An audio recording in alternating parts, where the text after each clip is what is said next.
तर आजच्या लेक्चर मधला जो नवीन चॅप्टर आहे किंगडम प्लांटी. खरं तर या चॅप्टरकडं किंवा ह्या किंगडम प्लांटीचं क्लासिफिकेशन खरंच आपण याच्यामध्ये शिकणार आहोत.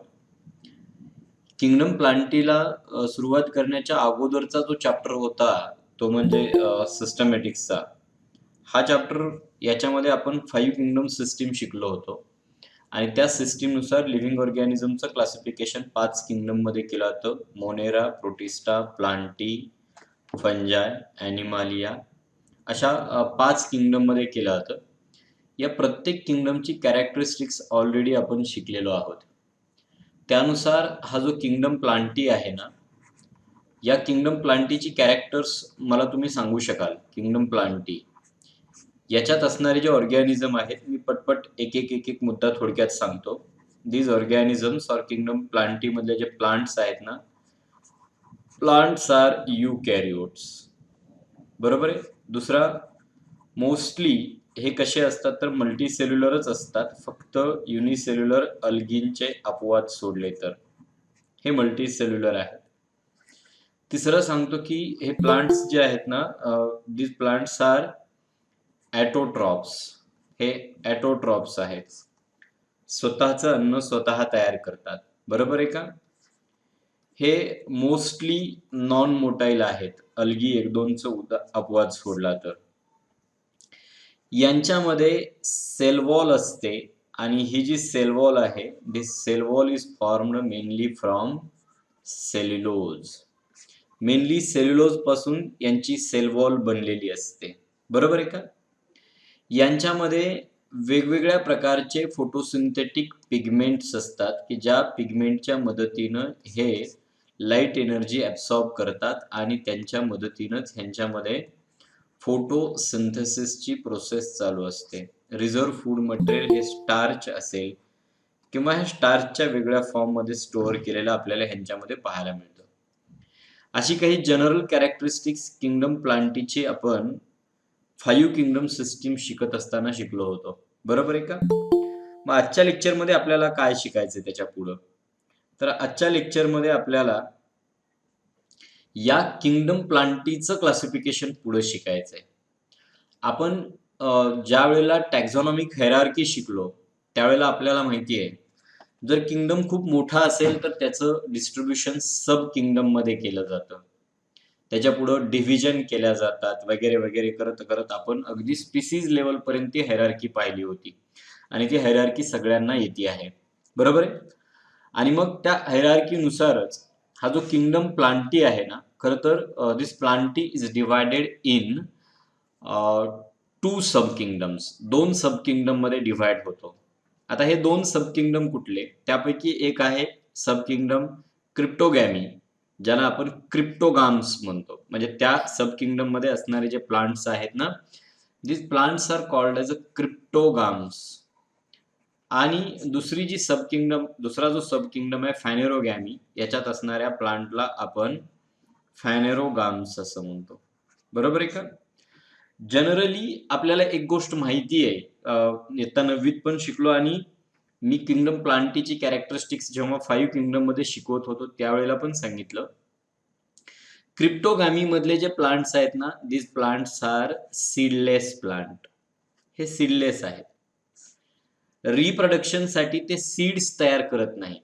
मग काय तयार करतात तर रिप्रोडक्शन साठी ऍक्च्युअली त्यांच्यात सेक्स्युअल रिप्रोडक्शन पण होतं, but mostly yes they produce spores. हे स्पोअर्स तयार करतात. बरोबर आहे का? आणि क्रिप्टॉस म्हणजे कन्सील्ड आहेत. बरोबर आहे. हे प्रायमरी प्रिलिमिनरी प्लांट्स आहेत. फॅनेरोगाम्स हे जे आहेत ना, yes, this phanerogams, these are seed bearing plant. हे सीड बिअरिंग आहेत. बरोबर आहे का? माहिती आहे तुम्हाला? यस, मला मेसेजेस यायला लागलेले आहेत. सीड बिअरिंग प्लांट्स आहेत ते, की ज्यांच्यामध्ये सीड तयार करण्याची प्रॉपर्टी आहे. रिप्रोडक्शनसाठी एक स्पेशल रिप्रोडक्टिव्ह स्ट्रक्चर ते तयार करतात आणि त्यांना त्यांच्यामध्ये काही जणांमध्ये फ्लावर असतो किंवा फ्लावर जरी नसेल तरी काही स्पेशल रिप्रोडक्टिव्ह स्ट्रक्चर जिम्नोस्पर्म मध्ये की जी ओपन आपल्याला पाहायला मिळतात. त्यांच्याकडे आपण येणार आहोत. म्हणजे हे क्रिप्टोगाम्स हे सीड न तयार करणारे आणि फॅनोरोगाम्स हे सीड तयार करणारे प्लांट्स आहेत. पटकन मला तुमच्याकडून एका उत्तराची अपेक्षा आहे. फॅनोरोगाम्स हे जे आहेत ना, they are also called as, त्यांना आणखीन एका नावानं ओळखलं जातं. Phanerogams are also called as, they are also known as. बघूया किती लोकांना येते याचं उत्तर. Phanerogams, they are known as. हां, येस. हा, they are producing plant. No. एक टर्म वापरली जाते त्याच्यासाठी आणि ती अशी आहे, दे आर कॉल्ड ॲज, किंवा फॅनोरोगॅमी याला आपण स्पर्मॅटोफायटा असं म्हणतो. स्पर्मॅटोफायटा, स्पर्मॅटोफाइट्स. ॲक्च्युअली स्पर्मा म्हणजे सीड आणि ते सीड तयार करणारे फायटॉन म्हणजे प्लांट आहे, म्हणजे त्यांना आपण स्पर्मॅटोफायटा असं म्हणतो. क्लिअर झालं? म्हणजे आता ह्याला जास्त वेळ उगीच इथंच न घालवता मी थोडंसं पुढच्या मुद्द्याकडे जातो. डायरेक्टली आपल्याला किंगडम प्लांटी, 2 सब किंगडम, क्रिप्टोगाम्स, फॅनोरोगाम्स. आता याच्यातल्या पहिल्या सब किंगडम बद्दल थोडक्यात आपण जाणून घेऊया, क्रिप्टोगाम्स. हे पहा, क्रिप्टोगाम्स हा शब्द कसा तयार झाला, तर 2 ग्रीक शब्दांपासून तयार झाला. त्यातला एक आहे क्रिप्टॉस, याचा अर्थ होतो कन्सील्ड ऑर हिडन, लपलेले, दिसू न शकणारे. बरोबर आहे का? गॅमस याचा अर्थ होतो मॅरेज. खरं तर ह्यांच्यामध्ये सेक्सुअल रिप्रोडक्शन साठीचे जे स्ट्रक्चर्स आहेत ते दिसत नाहीत. कन्सील्ड असतात, ते क्लोज्ड असतात, हिडन असतात. And that's why these plants are called as cryptogams. Cryptos, concealed or hidden, gamus, marriage असं आपण त्याला म्हणतो. बरोबर आहे का? These are spore producing plants. बरोबर आहे? हे प्लांट स्पोर तयार करत असतात. Actually they do not produce the structure like flower, fruit, seed, etc. बरोबर? फूल, फळ आणि बिया याच्यासारखी स्ट्रक्चर्स हे प्लांट तयार करत नाहीत. They do not produce flower, fruit and seeds. त्यापैकी कुठलंही स्ट्रक्चर ते तयार करत नाहीयेत. बरोबर आहे का? दे रिप्रोड्यूस सेक्स्युअली, ऑलमोस्ट असेक्स्युअली पण ते रिप्रोड्यूस होतात, पण आपण इथं सेक्स्युअल रिप्रोडक्शनचा उल्लेख करतो. They reproduce sexually by forming gametes, but sex organs are कन्सील्ड.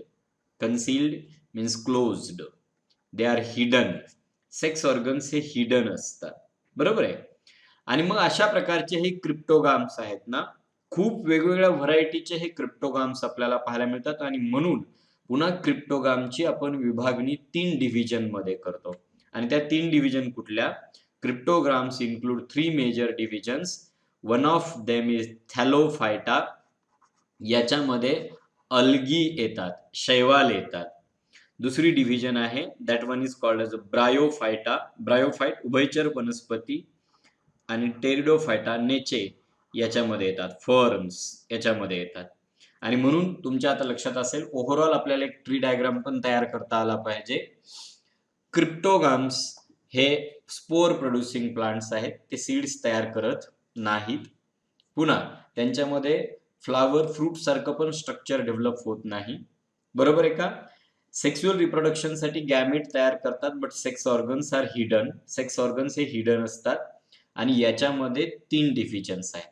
एक थॅलोफायटा म्हणजे अल्गी, दुसरी ब्रायोफायटा आणि तिसरी टेरिडोफायटा.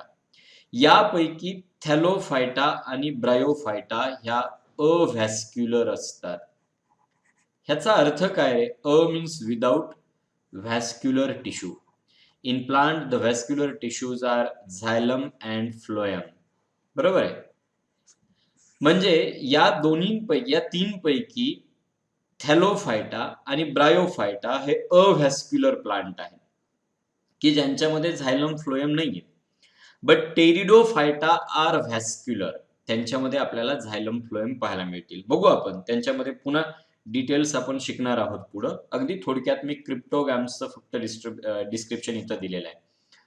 पुढचा जो सब किंगडम आहे त्यांना आपण फॅनोरोगाम्स असं आपण म्हणतो, किंवा आपण त्या ठिकाणी पुन्हा त्याचं मी दुसरं नाव लिहितो, स्पर्मॅटोफायटा. म्हणजे स्पर्मा म्हणजे सीड, फायटॉन म्हणजे प्लांट, सीड बिअरिंग प्लांट. बरोबर? फॅनेरॉस आणि गॅमस या दोन शब्दांपासून तयार झाला. फॅनेरो म्हणजे व्हिजिबल, गॅमस मॅरेज. त्याचं कारण असं आहे, सेक्सुअल रिप्रोडक्शन साठी जे सेक्स ऑर्गन्स तयार होतात, जे रिप्रोडक्टिव्ह स्ट्रक्चर्स तयार होतात, these reproductive structures are visible. हे दिसतात आणि म्हणून ऍक्च्युअली या प्लांटला आपण फॅनेरोगाम्स असं म्हणतो. बरोबर आहे का? पुन्हा मी या ठिकाणी ह्याचं वैशिष्ट्य सांगेल. These plants produce seeds. हे सीड्स तयार करतात and thus commonly called as seed plants. यांना सीड प्लांट्स असं म्हणतो. सीड प्रोड्यूस करणारे हे प्लांट्स आहेत. पुन्हा they produce special reproductive structures that are visible. हे व्हिजिबल आहे. ह्यांच्यामध्ये अँजिओस्पर्म असतील तर त्यांच्यामध्ये फ्लावर्स तयार होतात आणि जिम्नोस्पर्म मध्ये ओव्हिल किंवा इतर काही मेलचे रिप्रोडक्टिव्ह स्ट्रक्चर्स आहेत ते डायरेक्टली व्हिजिबल आहेत. पुढे आपल्याला पाहायला मिळतील ज्या त्या डिव्हिजन मध्ये. ठीक आहे. ह्याच्यानंतर पुढचं एक वैशिष्ट्य, हे जे फॅनेरोगाम्स आहेत यांची डिस्ट्रीब्युशन पुन्हा आपण दोन डिव्हिजन मध्ये करतो. They are further divided into divisions called as gymnosperms and angiosperm. हे जे जिम्नोस्पर्म्स आहेत यांच्या ज्या बिया असतात त्या उघड्या असतात. त्यांना आपण नेकेड सीड्स तयार करणारे प्लांट्स म्हणतो. ओपन सीड्स असतात ह्यांच्यामध्ये. आणि जे अँजिओस्पर्म्स आहेत ना, ह्या अँजिओस्पर्म्स मध्ये फ्रुट्स तयार होतात. फ्रुट्स मध्ये सीड्स असतात. Seeds in fruit. बरोबर आहे का? फ्रूट मध्ये पाहायला मिळतात. कारण या प्लांट मध्ये फ्लावर डेव्हलप होतात आणि फ्लावर मधली जी ओव्हरी आहे तिचं रूपांतर फ्रूट मध्ये होतं आणि मग सीड तयार होतात. ओव्हरऑल इथपर्यंतचे मुद्दे सगळ्यांच्या लक्षात आलेत का बघा. किंगडम प्लांटीचे एक जनरल डिस्ट्रीब्युशन मी फक्त तुमच्या समोर मांडलेलं आहे आणि या सगळ्याचा एकत्रित एक डिस्ट्रीब्युशन चार्ट, ट्री डायग्राम आपल्या टेक्स्टबुक मध्ये दिलेला आहे आणि तो असाच्या असा मी या ठिकाणी एका स्लाइड मध्ये घेतलाय. तो फक्त तुमच्या समोर येतो. सी किंगडम प्लांटी याचं क्लासिफिकेशन, याचं distribution. This kingdom plantae is divided into sub kingdom. त्यापैकी एक आहे क्रिप्टोगाम्स, दुसरा फॅनेरोगाम्स. बरोबर आहे का? हे स्पोर तयार करतात तर हे सीड्स तयार करतात. बरोबर.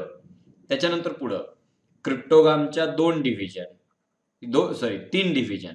एक थॅलोफायटा, दुसरी ब्रायोफायटा, तिसरी टेरिडोफायटा. पण लक्षात घ्या, थॅलोफायटा आणि ब्रायोफायटा ह्यांच्यात व्हॅस्क्युलर टिश्यू नाहीत, त्यामुळे ते नॉन व्हॅस्क्युलर आहेत. म्हणजे झायलम आणि फ्लोएम अब्सेंट आहे. म्हणजे क्रिप्टोगाम मधले नॉन व्हॅस्क्युलर क्रिप्टोगाम्स थॅलोफाइट्स आणि ब्रायोफाइट. तर व्हॅस्क्युलर क्रिप्टोगाम्स कोण असतील तर टेरिडोफाइट्स आहे. क्लिअर? या ठिकाणी तुमच्या लक्षात येत असेल. ह्याच्यानंतर फॅनेरोगाम्स सगळेच्या सगळे व्हॅस्क्युलर प्लांट आहेत. म्हणजे फॅनेरोगाम मध्ये जे आहेत ना त्या सगळ्यांमध्ये झायलम फ्लोएम तुम्हाला पाहायला मिळतील. बरोबर. आणि मग त्याच्यामध्ये पुन्हा दोन ग्रुप, एक जिम्नोस्पर्म्स आणि दुसरा अँजिओस्पर्म्स. जिम्नोस्पर्म्स जे आहेत ना दे प्रोड्यूस नेकेड सीड्स. हे नेकेड सीड्स तयार करतात. तर अँजिओस्पर्म्स हे काय करतात, फ्रुट्स मध्ये सीड तयार करतात. आणि पुन्हा अँजिओस्पर्म मध्ये आपण डिस्ट्रीब्युशन करतो डायकॉट, म्हणजे ज्याच्यामध्ये दोन कॉटिलिडॉन असणाऱ्या बिया आहेत, आणि मोनोकॉट म्हणजे ज्यांच्यामध्ये एक कॉटिलिडॉन असणारे सीड्स आहेत. इथं आपण पुढे जाऊयाच आहे. परंतु अगदी सुरुवातीला तुम्हाला किंगडम प्लांटी म्हटलं की दोन सब किंगडम, क्रिप्टोगॅमी, फॅनेरोगॅमी. क्रिप्टोगॅमीच्या तीन डिव्हिजन, थॅलोफायटा, ब्रायोफायटा, टेरिडोफायटा. आणि फॅनेरोगॅमीच्या दोन डिव्हिजन, जिम्नोस्पर्मी, एंजिओस्पर्मी. बरोबर. या गोष्टी एक ओव्हरऑल तुमच्या लक्षात राहिल्या की मग आपल्याला किंगडम प्लांटी मध्ये पुढे जायला हरकत नाही. एका एका डिव्हिजनचे कॅरेक्टरिस्टिक शिकायचे, त्या डिव्हिजनचं पुन्हा फर्दर क्लासिफिकेशन असेल तर तेही शिकायचं. तर इथपर्यंत ओव्हरऑल किंगडम प्लांटीच्या जनरल क्लासिफिकेशन मध्ये कुणाला काही शंका आहेत का ते सांगा मला. कुणाला काही शंका आहे का इथपर्यंत about the classification of kingdom Plantae? हे खूप सोपं आहे आणि त्यामुळे मी ह्याच्यावरती जास्त वेळ घालवलेला नाहीये. बरोबर आहे.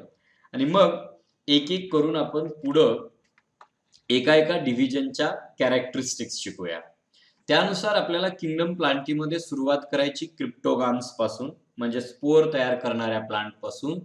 त्याच्यातल्या पण नॉन व्हेस्क्युलर प्लांट मधली पहिली डिव्हिजन आपल्याला शिकायची, दॅट इज द थॅलोफायटा. त्याला आपण थॅलोफायटा असं म्हणतो. थॅलोफायटा. सी, हे जे थॅलोफाइट्स आहेत ना, या थॅलोफाइट्सना आपण अल्गी असं पण म्हणतो, शैवाल असं म्हणतो. बरोबर आहे का? आणि हे जे प्लांट्स आहेत ना, these plants are mostly found in aquatic environment. They are aquatic. बरोबर आहे. हे पहा, हे खूप सोपं आहे. तुम्ही इतक्या मोठ्या फायलमच्या कॅरेक्टरिस्टिक किंगडम ॲनिमलियामध्ये लक्षात ठेवलेल्या आहेत. त्यामुळे इथं काही जास्त अडचण येणार नाहीये. तुम्ही म्हणाल इथं तर मी कासव दाखवलंय, शैवाल शिकवायला लागलोय, कासव दाखवलंय, काय आहे नेमकं मी नंतर येतो त्याच्याकडं. डिव्हिजन थॅलोफायटा ह्या मोस्टली ॲक्वॅटिक प्लांट्स असतात. मग ॲक्वॅटिक म्हटलं की कुठल्या पाण्यामध्ये? तर found both in fresh water as well as marine water.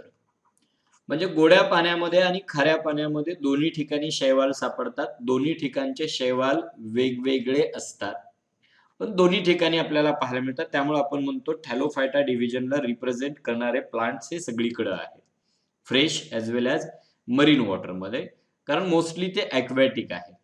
पुढं काही अल्गी अशा असतात ना, these algae grow on the surface of other plants. इतर प्लांटच्या सरफेसवरती काही अल्गी वाढतात. पावसाळ्याच्या दिवसामध्ये ज्या भागांमध्ये भरपूर पाऊस पडतो अशा भागांमध्ये काही झाडांच्या बुंध्यावरती हे अल्गी वाढतात. They grow as इपीफाईट. इपीफाईट ह्याचा अर्थ लक्षात घ्यायचा, दुसऱ्या प्लांटवर वाढणारं प्लांट, परंतु त्या प्लांटवरती ते नॉन पॅरासायटिकली वाढतं. नॉन पॅरासायटिकली, फक्त तिथला आधार घेऊन वाढतं.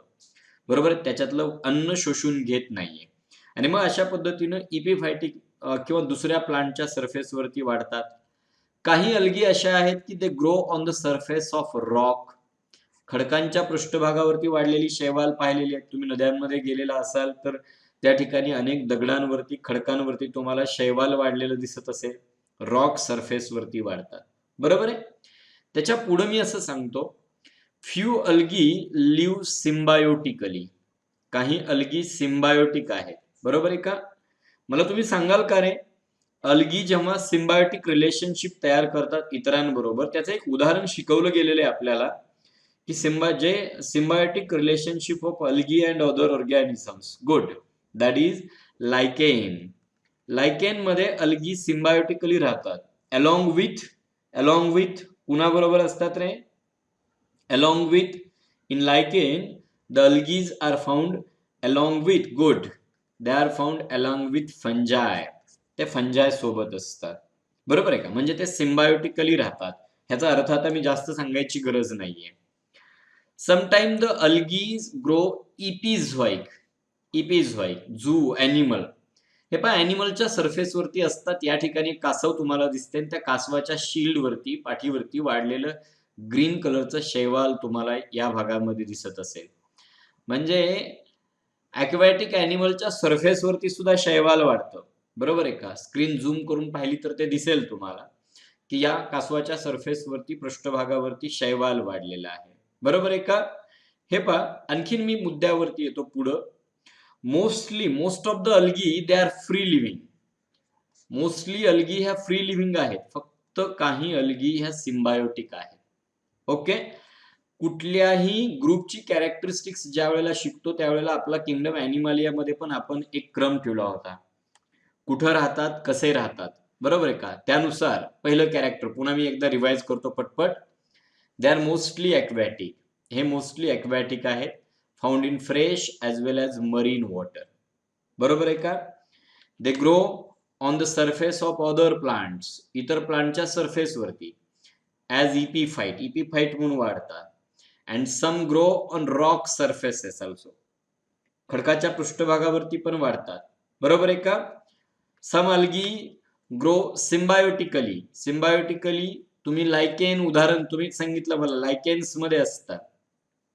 And epizoid, that is growing or living non parasitically on the surface of other organism or animals. बरोबर आहे. इतर सजीवांच्या सरफेस वरती जेव्हा हे नॉन पॅरासायटिकली राहतात तेव्हा त्यांना आपण इपिफाईट किंवा इपिझोईक असं म्हणतो. प्लांटवर असतील इपिफाईट, ॲनिमलवर असतील तर इपिझोईक कंडिशन असं आपण म्हणतो. या पद्धतीने इथपर्यंत काही शंका आहे का? कुठं आणि कसे असतात अल्गी या प्रश्नांची उत्तर आपल्याला मिळाली. थॅलोफायटा डिव्हिजन मधले जे प्लांट्स आहेत mostly एक्वॅटिक but some grow on the surface of other plants, animals as well as on rock. Mostly algae are free living म्हणजे त्या इंडिपेंडंट असतात, but few are symbiotic. काही algae फक्त symbiotic आहेत. ठीक आहे.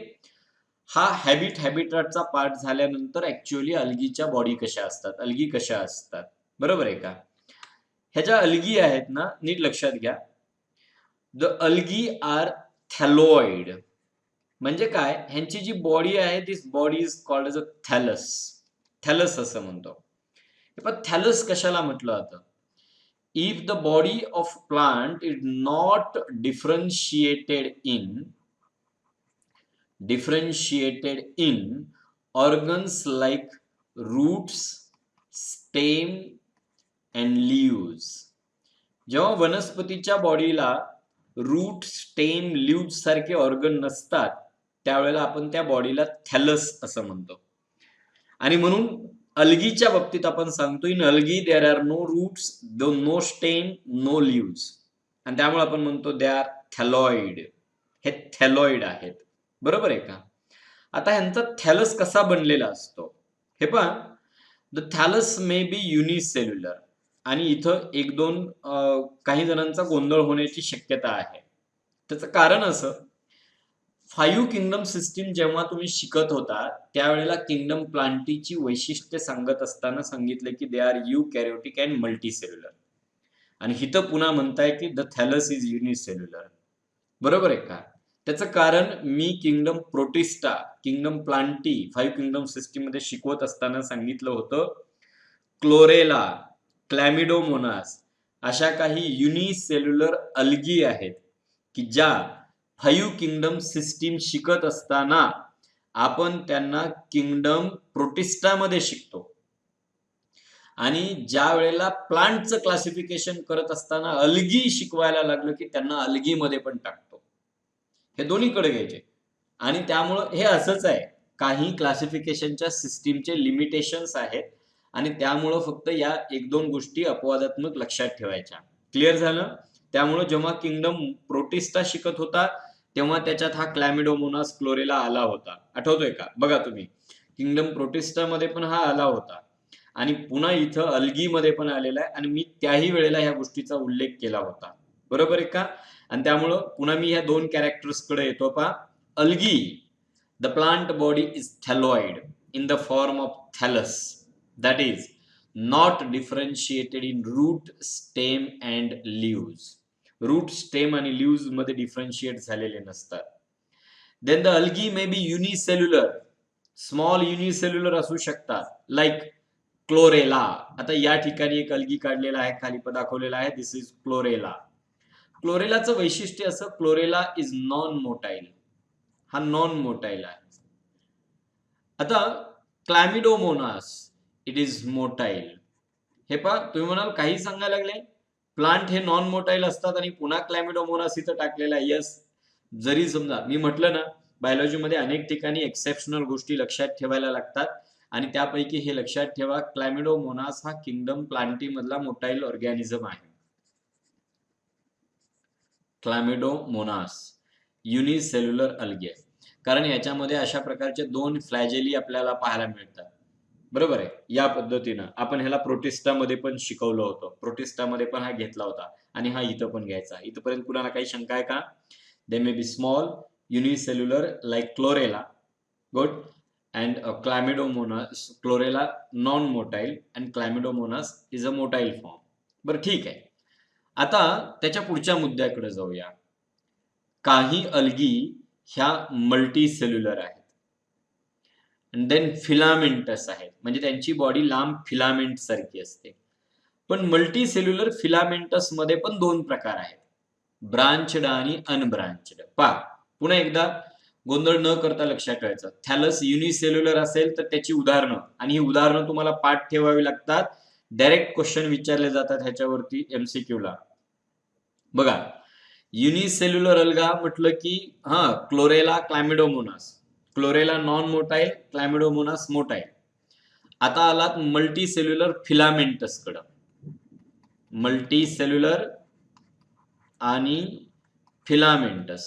बॉडी ही फिलामेंटस आहे, मल्टी सेल्युलर आहे. पण फिलामेंटस मध्ये पण मी असं करतो आता, काही फिलामेंटस अल्गी ह्या अनब्रांचड आहेत, तर काही फिलामेंटस अल्गी ह्या ब्रांचड आहेत. म्हणजे त्यांचा थॅलस आपल्याला ब्रांचड दिसतो. हे पहा, अनब्रांचडचं उदाहरण या ठिकाणी मी तुमच्या समोर इथं जो फोटो तुम्हाला दिसतोय, दॅट इज द स्पायरोगायरा.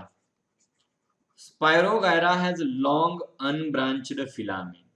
त्याला लांब अनब्रांचड फिलामेंट असतो, की जो अनेक पेशींपासून बनलेला असतो. इयत्ता 6वी-7वी पासून हा स्पायरोगायरा काढतात.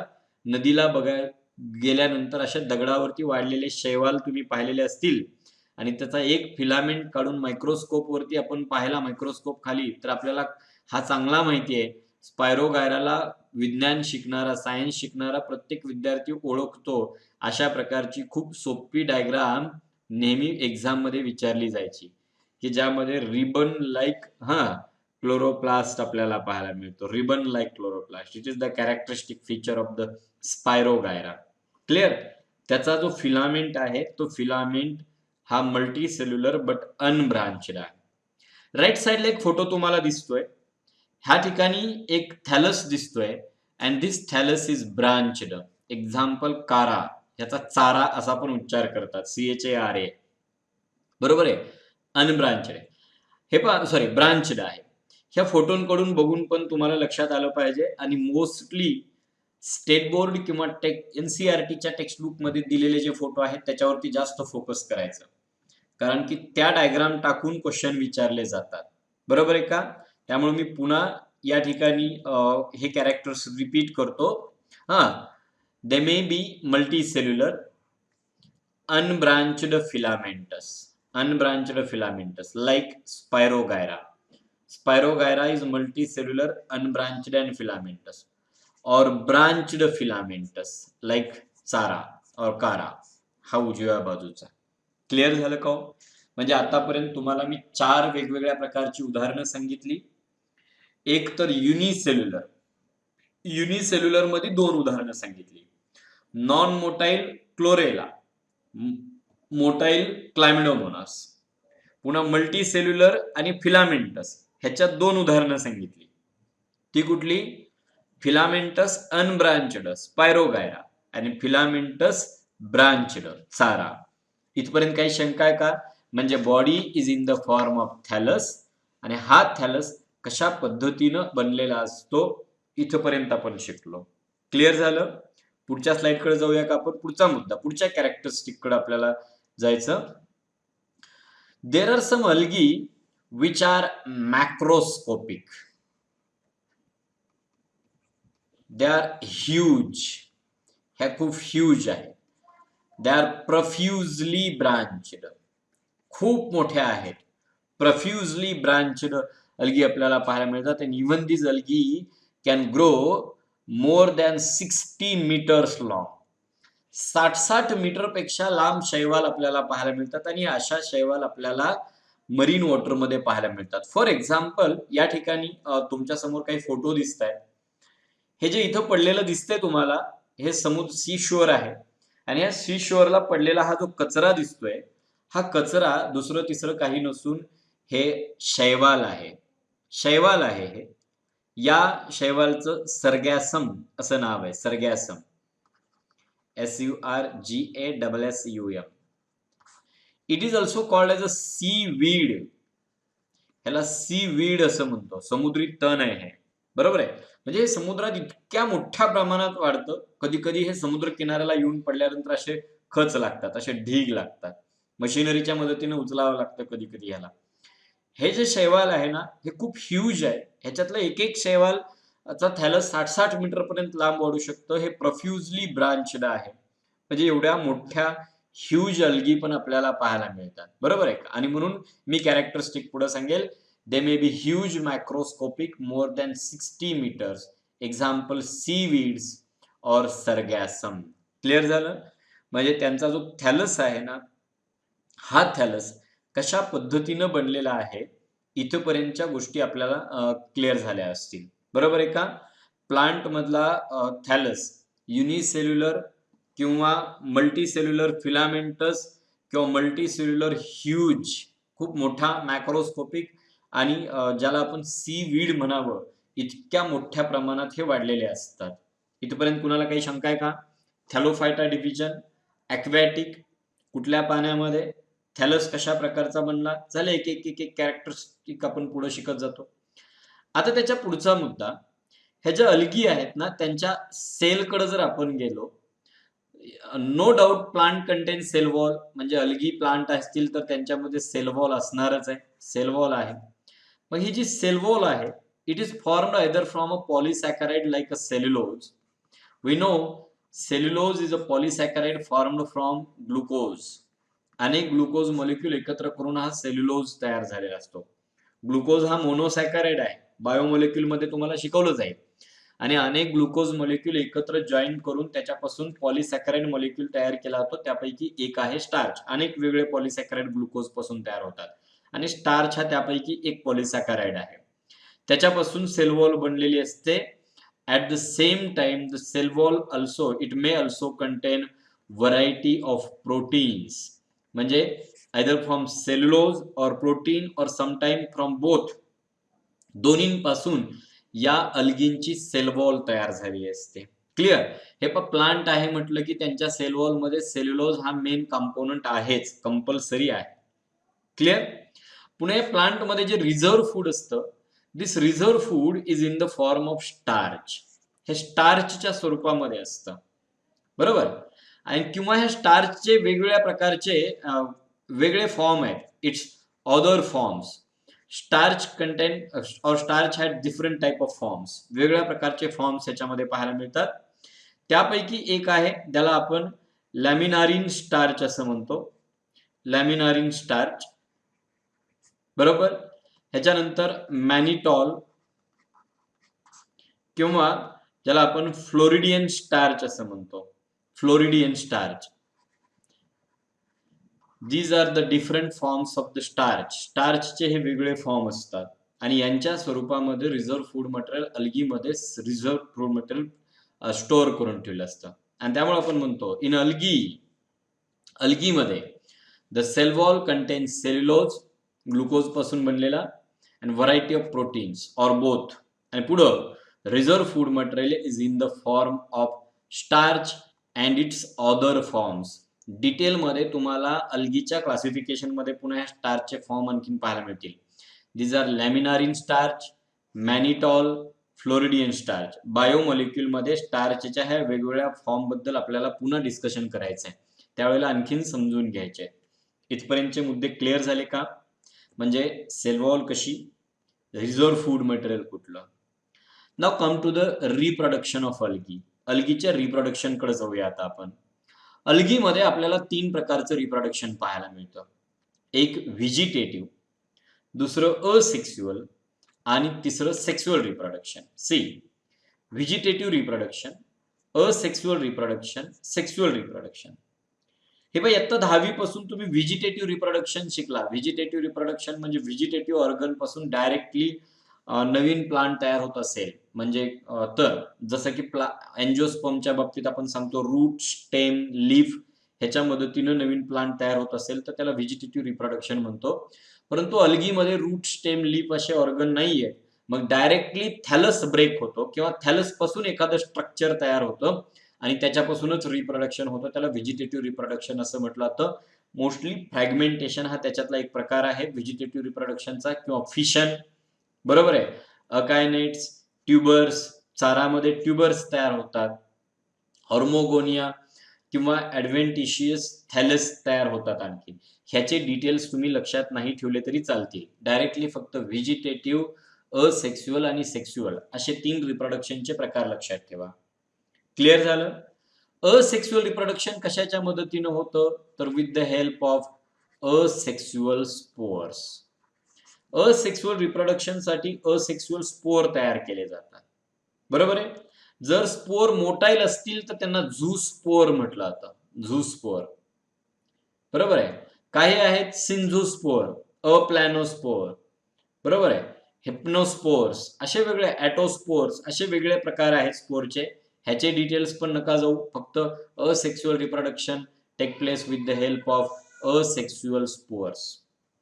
आणि sexual reproduction take place by formation of gametes. गॅमेट्सचं फॉर्मेशन आणि गॅमेट्सचं फ्युजन. क्लिअर झालं? म्हणजे ह्याच्यावरून तुम्ही एवढं लक्षात ठेवाल, there are 3 types of reproduction in algae. ते 3 प्रकार कुठले कुठले आहेत?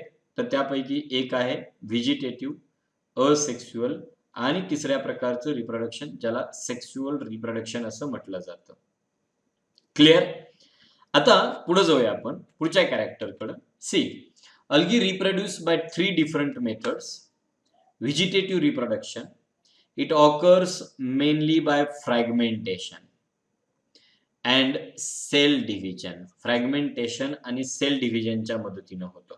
Vegetative reproduction take place by fragmentation. See, fragmentation हा असेक्सुअल रिप्रोडक्शनचा प्रकार तुम्ही 10वीत पण शिकला. समजा हा स्पायरोगायरा आहे, त्याचा हा लॉंग फिलामेंट आहे, ह्याचे डायरेक्ट तुकडे होतात, फ्रॅगमेंट तयार होतात आणि प्रत्येक फ्रॅगमेंट मधल्या सेल पुन्हा डिवाइड होऊन इलॉंगेटेड फ्रॅगमेंट तयार करत असतात. बरोबर आहे का? या पद्धतीनं asexual reproduction take place with the help of fragmentation or cell division किंवा सेल डिव्हिजन न होत राहतं. क्लिअर? ह्याच्यानंतर दुसऱ्या प्रकारचं रिप्रोडक्शन जे असेक्सुअल रिप्रोडक्शन असं आपण म्हणतो. See, vegetative reproduction take place by fragmentation. Sorry, asexual reproduction occurs by formation of non motile or motile spore. See, non motile spores आणि मोटाईल स्पोर असतील तर मी आता सांगितल्याप्रमाणे they are called as zoospores. ह्यांना zoospores असं म्हटलं जातं. And then the sexual reproduction it take place by the formation of gametes. Gametes तयार होतात. तयार झालेले गॅमेट्स एकत्र येतात, फ्यूज होतात आणि त्यांच्यापासून पुन्हा नवीन प्लांट तयार होतं. अशा पद्धतीने गॅमेटच्या फ्युजनच्या मदतीनं सुद्धा रिप्रोडक्शन होतं. But that reproduction is called as a sexual reproduction. त्याला सेक्सुअल रिप्रोडक्शन असं म्हटलं जातं. क्लिअर झालं का? मी पुन्हा एकदा अल्गीच्या कॅरेक्टरिस्टिक्स थोडक्यात तुमच्या पुढं रिवाइज करतो पहा, अगदी एकदम सुरुवातीपासून. हे जे अल्गी आहेत ना, दिस अल्गी आर ॲक्वॅटिक. पटपट पटपट आपण 2 मिनिटात ह्या कॅरेक्टर्स रिवाइज करूया. Algae are aquatic. ह्या कुठल्या पाण्यामध्ये रे? They are found in fresh as well as marine water. Marine वॉटरमध्ये. मोस्टली अल्गी ह्या फ्री लिव्हिंग आहेत. Mostly they are free living but few are symbiotic. काही या सिम्बायोटिक आहेत. काही अल्गी झाडाच्या किंवा खडकांच्या पृष्ठभागावरती वाढतात. बरोबर आहे का? काही अल्गी इतर प्राण्यांच्या पृष्ठभागावरती पण वाढतात. हे झालं अल्गी. पुन्हा त्यांची जी बॉडी आहे ती body that is in the form of thallus. Thalloid आहे. Means not differentiated in root, stem and leaves. अशा ऑर्गनमध्ये डिफरन्शिएट झालेली नसते म्हणून त्याला आपण थॅलॉइड बॉडी असं म्हणतो. बर, आता हा जो थॅलस असतो ह्या अल्गी असतात. काही अल्गी युनिसेल्युलर आहेत. युनिसेल्युलर, त्याची उदाहरणं आपण शिकलो. Chlorella non motile. बरोबर आहे. Chlamydomonas motile. काही अल्गी मल्टीसेल्युलर फिलामेंटस आहेत. त्याची उदाहरणं शिकला. Multicellular filamentous unbranched, Spirogyra. Branched, Chara. And huge, Sargassum. अशी उदाहरणं आपण शिकलो.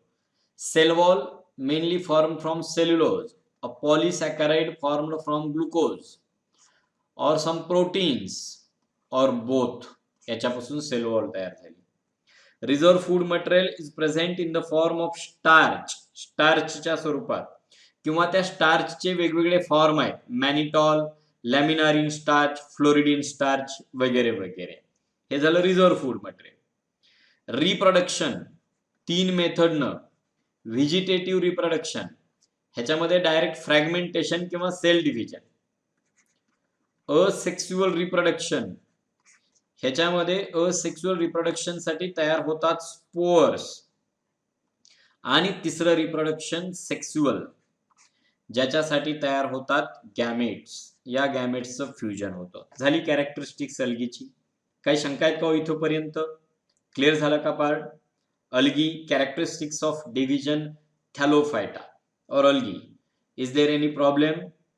ओके, ठीक आहे. आता पुढच्या मुद्द्याकडे जायचं, की जो मुद्दा मी खरं तर चॅप्टरच्या एंडला घेणार आहे. अल्गी एक्झिबिट ह्या ज्या अल्गी असतात ना, हा, the exhibit phenomenon of alternation of generation. See, alternation of generation हा काय प्रकार असतो? म्हणजे काय? एखाद्या ऑर्गॅनिझमच्या लाईफ सायकलमध्ये ठराविक पिरियडमध्ये तो ऑर्गॅनिझम हॅप्लॉइड स्टेजला असेल, म्हणजे त्या ऑर्गॅनिझमच्या सेल हॅप्लॉइड स्टेजला असतील, आणि ठराविक स्टेजला त्या डिप्लॉइड स्टेजला असतील, डिप्लॉइड कंडिशनला असतील, तर त्याला आपण अल्टरनेशन ऑफ जनरेशन म्हणतो. उदाहरणार्थ, लाईफ सायकलच्या ठराविक पिरियडमध्ये त्याच्यातले आपण सेल अभ्यासल्या की त्याच्यात आपल्याला 2n नंबर ऑफ क्रोमोसोम पाहायला मिळतात. त्यांना डिप्लॉइड म्हणतो आपण. सेल डिव्हिजन शिकलात, त्यामुळे तुम्हाला आता हे डिप्लॉइड हॅप्लॉइड सांगायची गरज नाही. आणि मग ठराविक टप्प्यानंतर जर त्यांचे आपण सेल पाहिल्या तर मात्र त्या हॅप्लॉइड पाहायला मिळत असतील, तर ह्याला अल्टरनेशन ऑफ जनरेशन म्हणायचं. म्हणजे एकदा प्लांट हॅप्लॉइड स्टेजमध्ये, त्याच्यानंतर ते डिप्लॉइड स्टेजमध्ये, पुन्हा ते हॅप्लॉइड स्टेजमध्ये, पुन्हा ते डिप्लॉइड स्टेजमध्ये. ह्याच्यासाठी मी अल्गीच्या बाहेरचं उदाहरण देतो. समजा हे मोठे प्लांट आहेत, एन्जिओस्पर्म्स आहेत. ह्यांच्यामध्ये तुम्ही हे मोठं वाढलेलं जे झाड आहे ना, या झाडाच्या आत्ता सेल, मी तुम्हाला फक्त अल्टरनेशन ऑफ जनरेशन समजावं म्हणून हा मुद्दा सांगतोय. नाहीतर तुम्ही म्हणाल हे अल्गीमध्ये आलं का काय? हे अल्गीमध्ये येत नाही, हे एन्जिओस्पर्म मधलं आहे. मी एक उदाहरण सांगितलं. ह्याच्या खोडाच्या, मुळाच्या, रूटच्या पेशी काढल्या तर त्या डिप्लॉइड आहेत. पण ह्याला फुलं येतात आणि फुलामध्ये ह्याच्या पोलन ग्रेन तयार होतात. Pollen grain. आणि या पोलन ग्रेन मात्र हॅप्लॉइड असतात. म्हणजे आता तुम्ही सेल पाहिली तर हॅप्लॉइड आहे. किंवा ओव्हरीमध्ये ओव्हील पाहता, त्या ओव्हीलमध्ये एग असतं. इयत्ता 10वीला शिकला. ते एग सुद्धा हॅप्लॉइड आहे. म्हणजे आता सांगा ही सिच्युएशन कुठली आली रे? हॅप्लॉइड कंडिशन आली. आणि पुन्हा ह्या हॅप्लॉइड सेल फ्यूज होतात आणि झायगोट तयार होतो, डिप्लॉइड. त्याचा एम्ब्रिओ तयार होतो आणि बी रुजलं की पुन्हा हे प्लांट तयार होतं. म्हणजे मला इथं सांगायचंय, एका ठराविक स्टेजच्या जर सेल आपण तपासल्या तर ह्या सेल आपल्याला हॅप्लॉइड पाहायला मिळतात आणि बाकीच्या स्टेज मधल्या सेल कशा पाहायला मिळाल्या? डिप्लॉइड पाहायला मिळाल्या. आणि मग यालाच आपण अल्टरनेशन ऑफ जनरेशन म्हणतो, की प्लांटच्या लाईफ सायकलमध्ये अल्टरनेटली ते प्लांट हॅप्लॉइड आणि डिप्लॉइड स्टेजमध्ये जात असेल तर त्याला आपण अल्टरनेशन ऑफ जनरेशन असं म्हणतो. क्लिअर झालं का इथपर्यंत? काही शंका आहे का? बरोबर. पुढच्या मुद्द्याकडे जाऊया आता. ह्या ज्या अल्गी आहेत ना, these algae are further classified into different classes. वेगळ्या प्रकारच्या क्लासेसमध्ये क्लासिफाय केला तर on the basis of photosynthetic pigment present in algae. अल्गीमध्ये वेगवेगळ्या कलरचे वेगवेगळे फोटोसिंथेटिक पिगमेंट आहेत. त्या फोटोसिंथेटिक पिगमेंट पैकी काही पिगमेंटला क्लोरोफिल, काहींना झांथोफिल्स, काहींना फायकोबिलिन्स असं म्हटलं जातं. These are the different types of photosynthetic pigment. आणि या फोटोसिंथेटिक पिगमेंट पैकी कुठले पिगमेंट, कुठल्या टाईपचे पिगमेंट डॉमिनंट फॉर्म मध्ये अल्गीमध्ये पाहायला मिळतात, मेनली पाहायला मिळतात, ह्याच्यावरून अल्गीचे आपण 3 क्लासेस करतो. त्यापैकी एक क्लास आहे ज्याला आपण क्लोरोफायसी असं म्हणतो. क्लोरोफायसी किंवा त्यांना आपण ग्रीन अल्गी असं म्हणतो. Green algae. दुसरा जो क्लास आहे त्यांना आपण फिओफायसी असं म्हणतो. और दे आर कॉल्ड ब्राउन अल्गी. आणि तिसरा क्लास आहे त्यांना आपण रोडोफायसी असं म्हणतो. रोडोफायसी और रेड अल्गी. रेड अल्गी असं म्हटलं जातं. या 3 क्लासमध्ये आपण क्लासिफिकेशन करतो. पुन्हा मी या ठिकाणी तुम्हाला ते दाखवतो. See, Chlorophyceae green algae, Phaeophyceae brown algae आणि रोडोफायसी रेड अल्गी. आणि हे classification on the basis of photosynthetic pigment present in algae, ह्याच्यावरून हे क्लासिफिकेशन केलं जातं. क्लिअर झालं का इथपर्यंत? आता आजच्या लेक्चरमध्ये आपण इथपर्यंतच शिकणार आहोत. या लेक्चरमध्ये फक्त थॅलोफायटा अल्गी डिव्हिजनच्या, थॅलोफायटा म्हणजे ज्याच्यात अल्गी येतात त्या डिव्हिजनच्या कॅरेक्टरिस्टिक्स आपण घेतल्या. नेक्स्ट लेक्चरला आपण अल्गीचं क्लासिफिकेशन आणि तिन्ही क्लासचे कॅरेक्टरिस्टिक्स एक्सप्लेन करणार आहोत. क्लिअर झालं? इथपर्यंत कुणाला काही शंका आहेत का? इथपर्यंत कुणाला शंका आहेत का? Yes? Is there any problem? No? ठीक आहे. तर मग आजच्या लेक्चरमध्ये आपण याच ठिकाणी थांबणार आहोत. पुढच्या लेक्चरमध्ये अल्गींचं क्लासिफिकेशन शिकूया.